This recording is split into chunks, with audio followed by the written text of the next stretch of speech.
Hello my dear students, Knowledge Dunia is back with yet another video. पिछली video में हमने cover किया था बेटा sexual reproduction in flowering plants के चैप्टर का मेल गैमीट वाला जो टॉपिक है, मतलब कि माइक्रोस्पोरोफिल, माइक्रोस्पोरोजेनेसिस, पोलन ग्रेन्स, ये सब कुछ हमने पिछली वीडियो में कवर किया था। आज की वीडियो में we are going to cover female gamete. बेटा फीमेल गैमीट, मेल गैमीट में बहुत सारे टर्म्स, बहुत सारे स्टेप्स में बच्चे कंफ्यूज हो जाते हैं। माय पर्पस विल बी कि मैं वीडियो के अंदर ही आपको सब कुछ याद करवा के जाऊं, बट माइंड माई वर्ड्स। बेटा अगर इस वीडियो के लिए बैठ रहे हो, मेरे थ्रू पढ़ रहे हो, so you have to give your 100% focus to only this video, ठीक है। तो without wasting any time let's start with the female part of the flower, that is your carpel या फिर पिस्टल। बेटा मैंने आपको बताया था जहां जहां वर्ड फीमेल आएगा वहां वहां मेगा वर्ड का यूज करेंगे। सो कार्पल या पिस्टल को हम मेगा स्पोरोफिल भी बोलते हैं, ठीक है। इस टॉपिक से क्रक्स पे जाने से पहले हम इसका एक बेसिक सा स्ट्रक्चर समझ लेते हैं कि आखिर एक पिस्टल दिखता कैसा है, ठीक है। सबसे पहले बेटा इस पिस्टल के पास होता है एक स्टिग्मा, ठीक है। ये स्टिग्मा बेटा एक स्टिकी सब्सटेंस है ताकि जो पोलन ग्रेन है बेटा वो इसी स्टिग्मा के ऊपर आकर चिपक जाते हैं, ठीक है। फिर बेटा एक स्टॉक लाइक एक डंडी टाइप निकलती है जिसको हम बोलते हैं स्टाइल। एंड फाइनली बेटा जो नीचे का जो बल्ज्ड आउट पार्ट है उसे हम बोलते हैं ओवरी।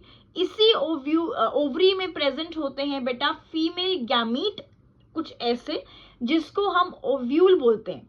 अब आप देखोगे बेटा इस ओवरी में जहां जहां ओव्यूल प्रेजेंट नहीं है वहां वहां कुछ खाली, कुछ एम्प्टी स्पेसेस हैं, और इन एम्प्टी स्पेसेस को हम बोलते हैं बेटा लॉक्यूल या फिर ओवेरियन कैविटी। और इसी लॉक्यूल में प्रेजेंट होता है बेटा प्लेसेंटा। तो ये क्वेश्चन एक PYQ है कि जो ओवरी है उसमें जो एम्प्टी, जो खाली स्पेस है उसको हम बोलते हैं लॉक्यूल या फिर ओवेरियन कैविटी, ठीक है। बेटा जो ओवरी है वो दो टाइप की होती है। एक ovary, one type of ovary जिसमें सिर्फ सिंगल ओव्यूल प्रेजेंट होता है। एक टाइप की ओवरी होती है जिसमें more than one ovule present होता है। अगर हम सिंगल ओव्यूल वाली ओवरी की बात करें तो इसके एग्जाम्पल्स होते हैं मैंगो, राइस, व्हीट, बार्ले। अगर हम मल्टीपल ओव्यूल्स वाली ओवरी की बात करें तो इसके एग्जाम्पल्स हैं watermelon, your papaya, chilli and orchids, ठीक है। Brinjal also. जहां जहां बेटा एग्जाम्पल्स आते हैं ना उसको स्टार मार्क करके पढ़ना है, क्योंकि जो नीट एग्जाम है वो बहुत ज्यादा फोकस देता है आपके NCERT के एग्जाम्पल्स। एक्स्ट्रा पढ़ने की कोई जरूरत नहीं है बेटा। जो एग्जाम्पल्स आपके NCERT में मेंशन है और कुछ उसके अलावा जो इंपॉर्टेंट एग्जाम्पल्स है वो मैं आपको यहीं बता दूंगी। सिर्फ इन्हीं एग्जाम्पल्स पे आपको फोकस करना है, ठीक है। In the previous video I have told you कि जो female wall of the flower होती है उसको हम गाइनोशियम बोलते हैं। गाइनोशियम ऑल्सो बच्चे दो टाइप की हो सकती है। एक टाइप की गाइनोशियम होती है जिसमें सिर्फ सिंगल कार्पल प्रेजेंट होता है, और दूसरी टाइप की गाइनोशियम होती है जिसमें more than one carpel present हो सकते हैं। जो सिंगल कार्पल वाली गाइनोशियम है उसको हम बोलते हैं मोनोकार्पिलरी, एंड जो मोर देन वन कार्पल वाली गाइनोशियम है उसे हम बोलते हैं मल्टी कार्पिलरी। लेकिन स्यापा यहीं तक खत्म नहीं हुआ है, मल्टी कार्पिलरी को भी डिवाइड कर दिया गया है इनटू टू टाइप्स। जी हाँ बेटा, ऐसी गाइनोशियम जिसमें more than one carpel present हो वो दो टाइप की हो सकती है। एक जिसमें या तो जो कार्पल है वो फ्यूज्ड हो, कुछ ऐसी टाइप की गाइनोशियम को हम बोलते हैं सिनकार्पस, जिसमें जो कार्पल है वो फ्यूज्ड होता है। But this is the most common, most of the plants में सिनकार्पस गाइनोशियम ही प्रेजेंट होती है, जिसका एग्जाम्पल है आपका हिबिस्कस एंड योर पैपेवर। अगर हम दूसरी टाइप की गाइनोशियम की बात करें जिसमें जो कार्पल्स हैं वो फ्यूज्ड नहीं होते हैं, नॉन फ्यूज्ड, कुछ ऐसे, और ऐसी टाइप की गाइनोशियम को हम बोलते हैं एपोकार्पस ओवरी। क्या बोलते हैं? Apocarpous ovary.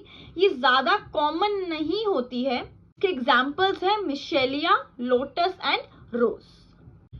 ओके, अब हमने ये तो पूरी बात कर ली हमारे मेगास्पोरोफिल की, मतलब कि जो फीमेल जो पार्ट है वो दिखता कैसा है, उसका स्ट्रक्चर कैसा है। अगर आपको याद होगा, when I was teaching you the male gamete, मैंने आपको बताया था कि जो आपका एंथर होता है, एंथर के चारों एजेस पे एक थीका प्रेजेंट होता है और इस थीका के अंदर एक टिश्यू प्रेजेंट होता है जिसको हम बोलते हैं माइक्रोस्पोरेंजियम। अगर मेल पार्ट के पास माइक्रोस्पोरेंजियम प्रेजेंट है तो इस फीमेल पार्ट के पास मेगास्पोरेंजियम प्रेजेंट नहीं होगा क्या? ऑफ कोर्स होगा। ये जो ओव्यूल है बेटा, इसी को हम बोलते हैं मेगास्पोरेंजियम। ध्यान रखना, जो माइक्रोस्पोरेंजियम है वो आपका थीका में प्रेजेंट होता है, लेकिन फीमेल पार्ट के केस में ओव्यूल को ही हम माइक्रोस्पोरेंजियम बोलते हैं। ठीक है, now we are going to start with the ovule और योर मेगास्पोरेंजियम। एक एंजियोस्पर्म में जो मोस्ट कॉमन ओव्यूल होता है उसको बोलते हैं हम anatropous ovule. N number of times आपके नीट एग्जाम में क्वेश्चन आया हुआ है कि most common ovule present in angiosperms होता है आपका अनाट्रोपस ओव्यूल। अब इस मेगास्पोरेंजियम, इस ओव्यूल के बारे में डिटेल में बात करने से पहले हमारा क्या रिचुअल रहा है, क्या परंपरा रही है? डायग्राम बनाना, स्ट्रक्चर बनाना। स्ट्रक्चर नहीं समझोगे तो आगे की कहानी में तो खो ही जाओगे। सो फटाफट से हम एक बहुत ही प्यारे से डायग्राम से ओव्यूल का स्ट्रक्चर समझ लेते हैं। ठीक है, सबसे पहले बेटा ये होता है आपका ओव्यूल। ठीक है, अब इस ओव्यूल को हम खाली तो नहीं छोड़ देंगे कि भाई तेरे को हम प्रोटेक्ट नहीं करेंगे, right? Ovule has to be protected. तो इस ओव्यूल को प्रोटेक्ट करने के लिए इसके आसपास दो प्रोटेक्टिव लेयर या दो प्रोटेक्टिव कवरिंग प्रेजेंट होती है और इन प्रोटेक्टिव कवरिंग्स को हम बोलते हैं इंटेग्यूमेंट्स। जैसे कि एक होती है आपकी इनर इंटेग्यूमेंट एंड एक होती है आपकी आउटर इंटेग्यूमेंट, और ये दोनों इंटेग्यूमेंट्स मिलके बनाती हैं protective covering for the ovule. ठीक है, अब मैंने आपको बताया था कि ये जो ओव्यूल है it is present inside the ovary, और इस ओवरी की वॉल में प्रेजेंट होता है बेटा प्लेसेंटा। तो ऑब्वियसली कहीं ना कहीं ovule has to be attached to the placenta, तभी तो न्यूट्रिशन उसको मिल पाएगा। तो ये जो ओव्यूल है it is attached to the wall of the ovary with the help of this funicle. ये फ्यूनिकल है, ये एक डंडी टाइप है, एक स्टॉक है। इस फ्यूनिकल की मदद से जो ओव्यूल है it is attached to the ovary, wall of the ovary. ठीक है, अब नेक्स्ट आता है बेटा हमारा ये जो फ्यूनिकल है, ये फ्यूनिकल और ओव्यूल के ये जो अटैचमेंट पॉइंट, ये जो आप देख रहे हो, इसको हम बोलते हैं हाइलम। इस हाइलम को आपकी NCERT junction between ovule and funicle के नाम से डिस्क्राइब करती है, और बहुत बार ये क्वेश्चन आपकी नीट एग्जाम में पूछा जाता है। ध्यान रखना है, कंफ्यूज नहीं होना है। फ्यूनिकल अटैचमेंट पॉइंट ओवरी और ओव्यूल का, हाइलम अटैचमेंट पॉइंट ओव्यूल और फ्यूनिकल का।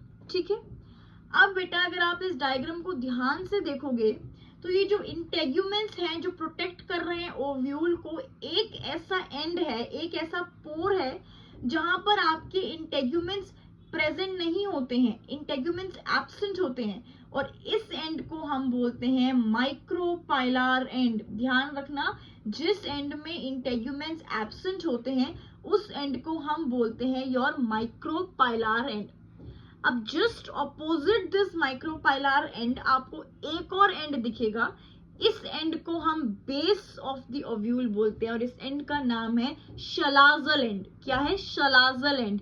बेटा बहुत सारे क्वेश्चंस और कंफ्यूजिंग क्वेश्चंस रादर शलाजल एंड और माइक्रोपाइलर एंड पे आते हैं, तो अपने आप को क्लियर रखना है। माइक्रोपाइलर एंड वो एंड है जहां पे इंटेग्यूमेंट एब्सेंट होते हैं, और इसके जस्ट ऑपोजिट एक एंड है जिसको हम बोलते हैं शलाजल एंड। ठीक है, अब इस ओव्यूल के अंदर भी तो कुछ प्रेजेंट होगा। इस ओव्यूल के अंदर प्रेजेंट है हमारा फीमेल गैमीटोफाइट जिसको हम बोलते हैं एम्ब्रियोसैक। अच्छा, मेल गैमीटोफाइट क्या था? Come on tell me fast. Male gametophyte था हमारा पोलन ग्रेन, फीमेल गैमीटोफाइट है हमारा एम्ब्रियोसैक। ठीक है, अब बेटा आपको दिख रहा होगा कि इस ओव्यूल में कुछ खाली जगह हमने छोड़ दी है। फीमेल गैमीटोफाइट है, उसके आसपास कुछ खाली जगह प्रेजेंट है। इस खाली जगह के अंदर हमने भर दिया है पैरेन्काइमेटस टिश्यू। इस जगह को हम बोलते हैं न्यूसेलस, और इस न्यूसेलस में पैरेन्काइमेटस टिश्यू प्रेजेंट है, क्योंकि बेटा इस न्यूसेलस को स्टोर करना पड़ता है बहुत सारा खाना। पैरेन्काइमेटस टिश्यू का फंक्शन अगर याद होगा, इट स्टोर्स फूड, इसलिए हमने इस खाली जगह में पैरेन्काइमेटस टिश्यू भर दिया है, so that this nucellus stores abundant reserve food material. So ये स्ट्रक्चर है आपका एक टिपिकल एनाट्रोपस ओव्यूल का। अब आगे बढ़ने से पहले हम टाइप्स ऑफ ओव्यूल्स की बात कर लेते हैं। चिंता मत करो बेटा, सब कुछ इस वीडियो में कवर होगा, ठीक है। मैं अपनी वीडियोस में अपने नोट्स ऐसे बनाने की कोशिश करती हूँ ताकि बच्चों को आफ्टर दिस वीडियो कोई भी रेफरेंस बुक पे जाने की जरूरत ही ना पड़े, उनका टाइम बच जाए। सिर्फ एक ये वीडियो बेटा, अश्योरिंग यू, सिर्फ एक ये video is enough for your CBSE exams as well as your NEET exams. चाहे तो कोई भी प्रीवियस ईयर नीट पेपर उठा के देख लो, चाहे तो कोई भी प्रीवियस ईयर अपना स्कूल एग्जाम उठा के देख लो, मेरी वीडियो से बाहर बेटा या मेरे नोट से बाहर क्वेश्चन आपको नहीं मिलेगा, ठीक है, नहीं मिलेगा। ओके, अब हम पढ़ते हैं टाइप्स ऑफ ओव्यूल्स। बेटा बेसिकली हमारे पास 6 टाइप के ओव्यूल होते हैं, ठीक है। विद पिक्चर में आपको ये 6 टाइप्स ऑफ ओव्यूल समझाऊंगी। सबसे पहला हमारे पास होता है ऑर्थोट्रोपस ओव्यूल, ठीक है। कुछ ऐसा दिखता है ऑर्थोट्रोपस ओव्यूल। इसमें क्या होता है बेटा, जो आपका माइक्रोपाइलर एंड, जो फ्यूनिकल है, and your शलाजल and, your MCF, ये बेटा एक ही लाइन में प्रेजेंट होते हैं, ठीक है। This is the most primitive type, most basic type of ovule है, and it is found mostly in gymnosperms and few angiosperms। इसके बाद सेकेंड ओव्यूल जो हमने अभी डिस्कस किया वो है एनाट्रोपस ओव्यूल। एनाट्रोपस ओव्यूल में बेटा कैसे बनाओगे, जो ऑर्थोट्रोपस ओव्यूल है इसको 180 डिग्रीज रोटेट कर दो, and it is the most common ovule. Third type of ovule is your hemi anatropous ovule. इस ओव्यूल को 90 डिग्रीज रोटेट कर दो, this is your hemi anatropous ovule, and it is found in buttercup, ठीक है, buttercup. Next is your campylotropous ovule. बेटा ये मटरों में प्रेजेंट होता है, this is like this campylotropous ovule present in legumes. अब इस ओव्यूल को थोड़ा सा और रोटेट करेंगे तो हमारे पास आएगा हमारा amphitropous ovule. Amphitropous ovule, this is present in alasma, and finally we have our circinotropous ovule, जिसमें ओव्यूल को पूरा 360 डिग्रीज रोटेट कर देना है, and this is found in family cactaceae. तो 6 टाइप्स ऑफ ओव्यूल कौन से हैं, orthotropous, anatropous, hemi anatropous, campylotropous, amphitropous and circinotropous. तो इसमें से बेसिकली हमें एनाट्रोपस ओव्यूल पे ही फोकस देना है।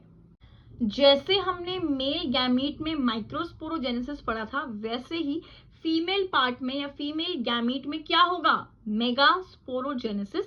डेफिनेशन क्या होगी मेगास्पोरोजेनेसिस की, the process of formation of megaspores from megaspore mother cell, ठीक है, ध्यान रखना है, माइक्रोस्पोर नहीं है, मेगास्पोर मदर सेल से जो मेगास्पोर्स बनता है उस प्रोसेस को हम बोलते हैं मेगास्पोरोजेनेसिस।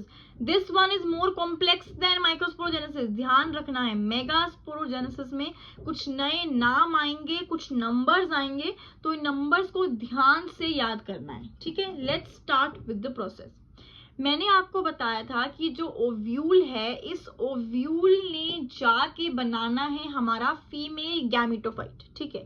इस ओव्यूल ने जाके बनाना है हमारा फीमेल गैमेटोफाइट, और इस गैमेटोफाइट बनने तक की पूरी कहानी है आपकी मेगास्पोरोजेनेसिस, ठीक है। देखो बेटा क्या होता है, मैंने आपको बताया था कि इस जो ओव्यूल है, इस ओव्यूल के अंदर फीमेल गैमेटोफाइट प्रेजेंट है, और इस फीमेल गैमेटोफाइट के आसपास कुछ खाली जगह है जिसको हम बोलते हैं न्यूसेलस, ठीक है। न्यूसेलस ऐसे सेल्स हैं जिसमें आपका पैरेन्काइमेटस टिश्यू प्रेजेंट होता है, ठीक है। अब इन न्यूसेलस सेल्स में से बेटा एक सेल डिफरेंशिएट करेगा, और डिफरेंशिएट करने के बाद आपका बना देगा मेगास्पोर मदर सेल। ध्यान रखना है, ये जो सेल मैंने बताया है जो डिफरेंशिएट करेगा, it will be near the micropylar end. N number of reason assertion questions आते हैं, ये बेटा आपका ओव्यूल है, इस ओव्यूल के अंदर आपका न्यूसेलस प्रेजेंट है, मैंने आपको बताया था। न्यूसेलस का ये आपका माइक्रोपाइलर एंड है, ये आपका शलाजल एंड है। इस न्यूसेलस का जो सेल माइक्रोपाइलर एंड के पास में होगा, it will differentiate to form megaspore mother cell. ठीक है, अब हमारे पास आ गई भाई मम्मी आ गई है, मेगास्पोर मदर सेल हमारे पास आ गया है। इस मेगास्पोर मदर सेल में क्या होगी, रिडक्शनल डिवीजन होगी, मियोसिस 1 एंड 2। फाइनली हमारे पास जाके 4 मेगास्पोर्स बन जाएंगे। अब बेटा बारी आती है बलिदान की। ये चारों के चारों मेगास्पोरोजेनेसिस नहीं करेंगे बेटा। एक मेगास्पोर मदर सेल ने 4 मेगास्पोर्स बना दिए। इन 4 मेगास्पोर्स में से सिर्फ एक ही मेगास्पोर जिंदा बचेगा, एक ही फंक्शनल होगा, बाकी तीनों बेटा टूट जाएंगे, डीजेनरेट कर जाएंगे। अब बेटा कौन सा वाला मेगास्पोर फंक्शनल रहेगा, ध्यान रखना है, जो मेगास्पोर शलाजल एंड के पास होगा वो फंक्शनल रहेगा, बाकी तीनों मेगास्पोर्स जो माइक्रोपाइलर एंड पे होंगे वो डीजेनरेट हो जाएंगे। ठीक है, अब इस जो फंक्शनल मेगास्पोर में बेटा होगी हमारी कैरियोकाइनेसिस, मतलब 3 फ्री न्यूक्लियर डिविजन्स। एक हमारे पास जो फंक्शनल मेगास्पोर हुआ उसमें एक न्यूक्लियर डिवीजन हुई, 2 न्यूक्लियस बन गए, फिर इसमें एक न्यूक्लियर डिवीजन हुई, 4 न्यूक्लियस बन गए, फिर एक न्यूक्लियर डिवीजन हुई, 8 न्यूक्लियस बन गए। ध्यान रखना है, सिर्फ और सिर्फ न्यूक्लियस डिवाइड होगा, ओनली कैरियोकाइनेसिस। तो हमारे पास 8 न्यूक्लियस बन गए, मतलब this female gametophyte is the 8 nucleated structure. बहुत इंपॉर्टेंट है, female gametophyte is a 8 nucleated structure. ठीक है, अब बेटा ये जो 8 न्यूक्लिएटेड स्ट्रक्चर बना है इसमें होगी हमारे पास माइटोसिस, और इसमें जो बेटा जो सेल्स है ना वो अपनी अपनी जगह डिसाइड कर लेंगे, मतलब कि 3 सेल्स ऊपर वाले तरफ चले जाएंगे, 3 सेल्स नीचे तरफ आ जाएंगे और 2 सेल्स बीच में बैठे रहेंगे। ठीक है, अब हमें कैलकुलेट करके बताओ बेटा आप कि कितने सेल और कितने न्यूक्लियस हैं इस पूरे फीमेल गैमेटोफाइट में। सबसे पहले हम सेल्स गिन लेते हैं। एक तो ये पूरा बड़ा सेल ही फीमेल गैमेटोफाइट है, 1। 3 सेल ऊपर की वॉल के पास प्रेजेंट हैं, 2, 3, 4। 3 सेल नीचे की वॉल के पास प्रेजेंट हैं, 5, 6, 7। ठीक है, तो टोटल कितने सेल्स हुए बेटा, टोटल हमारे पास हुए 7 सेल। और न्यूक्लियस कितने हुए, 3 ऊपर 3 नीचे 6, 2 बीच में जो फ्री न्यूक्लियस हैं। सो female gametophyte is a 7 celled 8 nucleated structure. बहुत इंपॉर्टेंट नंबर्स हैं बेटा ये, 7 सेल्ड और 8 न्यूक्लिएटेड स्ट्रक्चर। दोबारा से फटाफट हम एक बार देख लेते हैं मेगास्पोरोजेनेसिस में आखिर होता क्या है बेटा। मेगास्पोरोजेनेसिस में क्या होता है, ओव्यूल होता है, ओव्यूल के अंदर I told you nucellus present होता है, this is your micropylar and this is your शलाजल and. ठीक है, अब इस न्यूसेलस का बेटा एक cell which is near to the micropylar and, it will differentiate to form the megaspore mother cell. अब इस मम्मी जो मेगास्पोर मदर सेल है बेटा, it will undergo meiosis 1 and 2 and it will give you 4 megaspores. ठीक है, अब इन 4 megaspores में से सिर्फ एक ही मेगास्पोर सर्वाइव करेगा, बाकी तीनों डीजेनरेट कर जाएंगे। The megaspore which is near to the chalazal end वो फंक्शनल होगा, और जो मेगास्पोर माइक्रोपाइलर एंड के पास में होंगे वो डीजेनरेट कर जाएंगे। अब जो फंक्शनल मेगास्पोर है इसमें होगी 3 न्यूक्लियर डिविजन्स। एक न्यूक्लियर डिविजन ने 2 न्यूक्लियस बनाए, सेकेंड न्यूक्लियर डिविजन ने 4 न्यूक्लियस बनाए, और थर्ड न्यूक्लियर डिवीजन ने जाके 8 न्यूक्लियस बना दिए, मतलब सिर्फ और सिर्फ कैरियोकाइनेसिस होगी। अब इस जो 8 न्यूक्लिएटेड जो स्ट्रक्चर है बेटा, इसमें होगी माइटोसिस, और जो न्यूक्लियस है वो अपनी अपनी जगह डिसाइड कर लेंगे। 3 न्यूक्लियस ऊपर वाली सेल वॉल के पास, 3 न्यूक्लियस नीचे वाली सेल वॉल के पास, और 2 फ्री न्यूक्लियस बीच में जाके बैठ जाएंगे। ये आपका फीमेल गैमेटोफाइट का स्ट्रक्चर है। अगर हम इसमें काउंट करें सेल्स, इसमें टोटल 7 होते हैं, बिकॉज 1 इज द मेगा जो हमारा फीमेल गैमेटोफाइट है वो सेल, 3 सेल ऊपर 3 सेल नीचे, 7 सेल। न्यूक्लियस की बात करें तो 3 न्यूक्लियस ऊपर 3 न्यूक्लियस नीचे, 2 न्यूक्लियस बीच में। सो फीमेल गैमेटोफाइट या embryo sac is a 7 celled 8 nucleated structure. अब आपकी स्कूल एग्जाम्स में एक क्वेश्चन आता है, द वेरी कॉमन क्वेश्चन बेटा, 5 मार्क्स में क्वेश्चन आता है, बहुत बार पूछा गया है. Question is differentiate between microsporogenesis and megasporogenesis. Which type of cell division occurs during these events and name the structures formed at the end of these two events. इस question के बेटा 3 पार्ट्स हैं. सबसे पहला पार्ट है कि हमें tabular form में डिफरेंसेस मेंशन करने हैं बिटवीन माइक्रोस्पोरोजेनेसिस और मेगास्पोरोजेनेसिस. ठीक है. सो माइक्रोस्पोरोजेनेसिस का डेफिनेशन क्या है बेटा? Process of formation of microspores, microspore tetrad from microspore mother cell.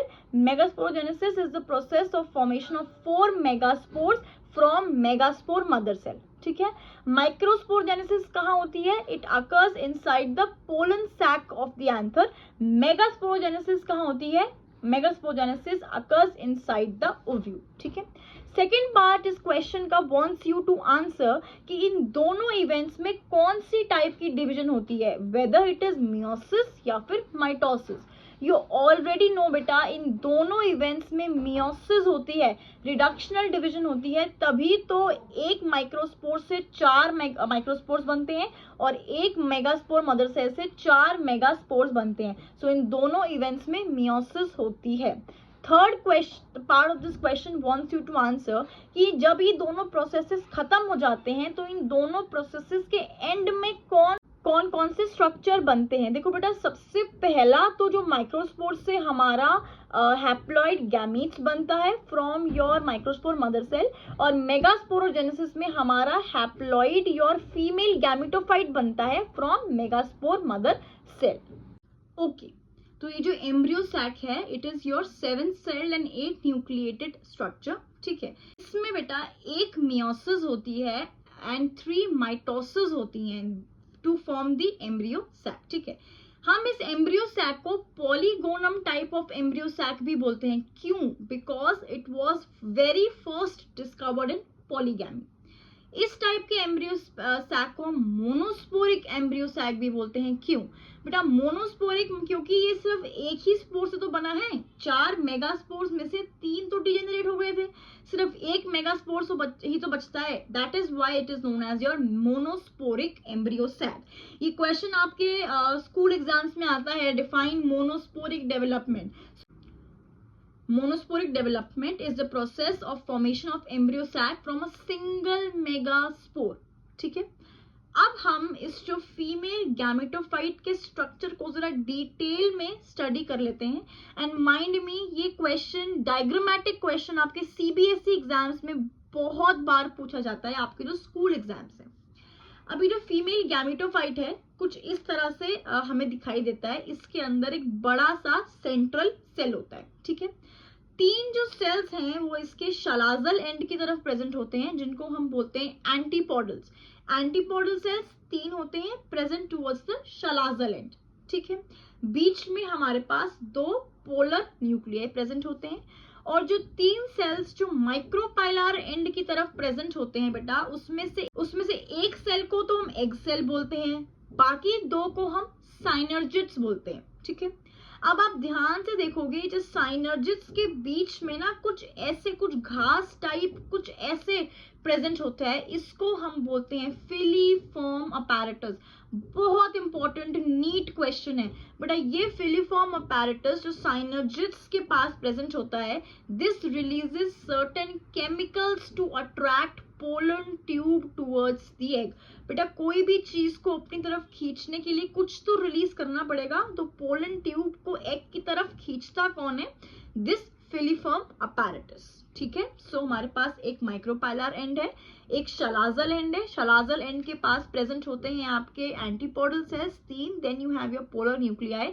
Then micropylar end के पास 3 सेल्स प्रेजेंट होते हैं, एक एग सेल, देन एक योर साइनर्जिड्स. इस पूरे को हम एग अपैरेटस भी बोल सकते हैं.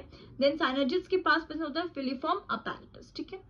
एक 1 मार्कर क्वेश्चन है, काफी स्कूल्स में पूछा जाता है, that how many haploid cells are present in a mature female gametophyte. मतलब एक मेच्योर फीमेल गैमेटोफाइट में कितने हैप्लॉइड सेल्स प्रेजेंट होते हैं बेटा? एक आपका एग सेल, 2 साइनर्जिड्स और 3 आपके antipodals, total 6 haploid cells are present in a mature female gametophyte. Okay, before winding up the video थोड़ी सी बात हम साइनर्जिड्स के ऊपर कर लेते हैं, क्योंकि बेटा बड़े ही बलिदानी सेल्स हैं, ठीक है? तो थोड़ी सी बात साइनर्जिड्स पे भी कर लेते हैं। साइनर्जिड्स को हम हेल्पर सेल्स बोलते हैं या फिर कोऑपरेटिव सेल्स बोलते हैं, क्योंकि बड़े ही हेल्पफुल हैं, बड़े ही मदद करते हैं पोलन ट्यूब को एग तक पहुंचाने के लिए। जो साइनर्जिड्स हैं बेटा, they guide the pollen tube towards the egg. और फिर तो इसमें फिलीफॉर्म अपैरेटस प्रेजेंट ही होता है, which releases certain chemicals which attract the pollen tube towards the egg.